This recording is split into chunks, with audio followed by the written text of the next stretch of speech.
Bladder cancer is characterized through the development of an abnormal tissue within the lining of the urinary bladder. It starts once the cells inside your urinary bladder start growing uncontrollably. As the cells of cancer continue developing, they may go ahead and take the form of a tumor and spread to other parts of the body. Because cancer eventually grows through the layers of the bladder walls, it might be advanced and treatment gets to be more hard to cure. Otherwise treated promptly, cancer could even grow outside of your bladder and spread to nearby muscles within your body. Bloodstream inside your urine, discomfort while urinating, the constant urge for peeing, fatigue and abdominal discomforts are the most prevalent signs and symptoms of cancer. Within the following section, we will provide you with an in-depth insight into bladder cancer, some of its causes, signs, and symptoms, and also the details that you may want to know. Kinds of bladder cancer. Cell carcinoma is most likely the most typical kind of bladder cancer. This begins in the urothelial cells that make up the inner lining in our urinary bladders. The urothelial cells are transitional anyway, meaning they were able to change their structure and stretch once the bladder is totally full. Also referred to as urothelial carcinoma, this cancer may be treatable with sufficient chemotherapy sessions and medicine.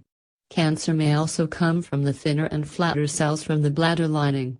This kind of cancer is called the squamous cell carcinoma. Adenocarcinoma is really a similar kind of bladder cancer that releases mucus along with other fluids. Although bladder cancer is classed in 3 types, 7 out of 10 people are influenced by cell carcinoma. Another 2 categories are relatively rare. Non-invasive and invasive bladder cancer. Bladder cancer is generally treated in the non-invasive stage, or even the initial phase, in which cancer-causing cells are located only within the bladder surface, so when the cells haven't spread elsewhere. Cancer requires a bigger physical structure within the invasive stage, where it spreads much deeper towards the bladder. Within this stage, it could also spread towards the adjoining organs in the wall from the bladder. Bloodstream in urine is easily the most common characteristic of bladder cancer. Probably the most common signs and symptoms of bladder cancer is bloodstream in urine. Although, generally, it's clearly visible towards the human eye alone. There can be situations where it doesn't appear to become so easily visible, and it is only identified whenever your physician requires a sample of the urine. The bloodstream in urine, because of bladder cancer, is generally red, pink or rusty colored. Other signs and symptoms include frequent urinary infections that can't be treated by antibiotics, discomfort while urinating, obtaining a constant urge for peeing, fatigue, moderate to severe discomfort in the stomach area. Also sudden weight reduction, discomfort within the back and incontinence. Should you experience either, or any number of these signs and symptoms, see a physician immediately. Overlooking the signs and symptoms and ignoring these obvious signs usually takes cancer to some bigger shape. This may become detrimental where you will see more complications in treatment. Usually, happens in senior citizens. Although anybody who smokes or has been in direct connection with deadly chemical compounds are likely to be prone to bladder cancer. It happens mostly in senior citizens. 9 out of 10 people impacted by this cancer are above the age of 55. The typical age for diagnosing and treating this cancer is 73. It has additionally been observed that males are 3 to 4 times more likely to be prone to this type of cancer within their lifetime, when compared with the same age group of women. On a general note, the potential of men developing this cancer within their lifetime is all about 1 in 26. However, exactly the same figure as 1 in 90 for ladies.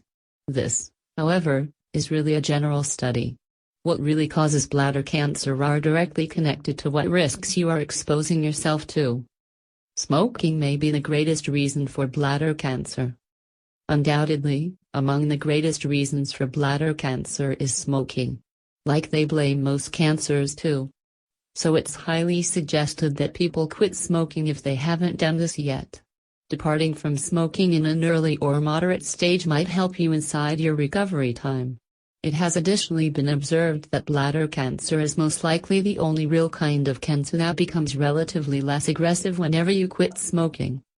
Besides smoking, fumes in the diesel and certain toxic industrial dyes.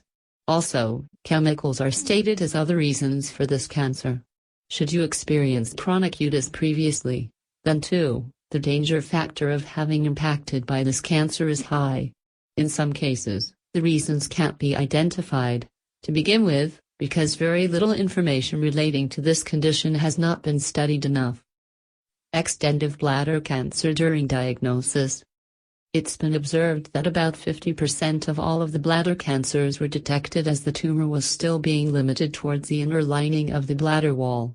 Only 1 in 3 bladder cancers have invaded into the much deeper layers. However, these were mainly limited toward the bladder. Within the remaining cases, cancer spread towards the adjoining lymph nodes and tissues, located just outside the bladder. However, this is extremely rare because it only has been noticed in 4% of the cases. It's been observed that Black patients possess a greater chance of struggling with bladder cancer, in comparison to the white patient. Management of bladder cancer.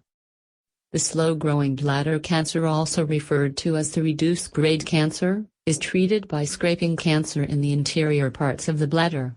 This is done by relating to the transurethral resection of bladder tumor procedure. It's a localized type of chemotherapy and it is gradually injected into the bladder for killing the cancerous cells within the inner linings from the bladder.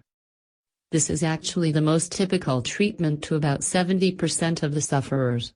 Fast-growing bladder cancer, sometimes known as prime-grade cancer, is treated by relating to the BCG within the bladder if detected at the initial phase. However, the short-growing tumors which have already been able to attack the walls from the urinary bladder are treated by elimination of the bladder, cystectomy, or radiotherapy. Chemotherapy can be used during these situations. Also, most sufferers have the ability to lead a proper existence despite removing the bladder. However, despite the simplicity of treatment, you ought to never overlook signs of this cancer. You must see a physician immediately on finding any number of the signs and symptoms.